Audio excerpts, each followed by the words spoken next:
আগামী 12ই ফেব্রুয়ারি নির্বাচনে আমাদের প্রাণপ্রিয় শায়েখ আমাদের পীর সাহেব চরমনাই তিনি আমাদের এই বরিশালের 5 জনের ক্যান্ডিডেট হয়েছেন। শুকরিয়া আদায় করি আলহামদুলিল্লাহ। কথা সংক্ষেপ হলো, এক অহংকার মুক্ত একজন ভাই আমাদের, তার ভিতরে কোনো অহংকার নাই। এবং তার আব্বা মরহুমতুল্লাহ আলাই, যাকে আমি চাচা রাখতাম, তিনি একবার বলেছিলেন ইসলামের জন্য, দ্বীনের জন্য প্রয়োজন হইলে আমি রিকশার পথ হাতে দিয়েছি। এই কথাটা আমাদের শায়েখও বলেছেন।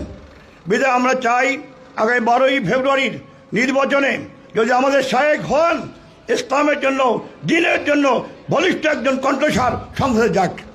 এটা কি আমরা সবাই চাই? আমরা অন্তর দোয়া করি। এবং আলেম ওলামা আপনার পাশে আছে, কারণ আপনি আমাদের সকল আলেমদের ইমাম একজন। আল্লাহ যেন সেই ইমামতির যোগ্যতা আল্লাহ আপনাকে দিয়েছে, আল্লাহ আপনাকে কবুল করবেন। আসসালামু আলাইকুম।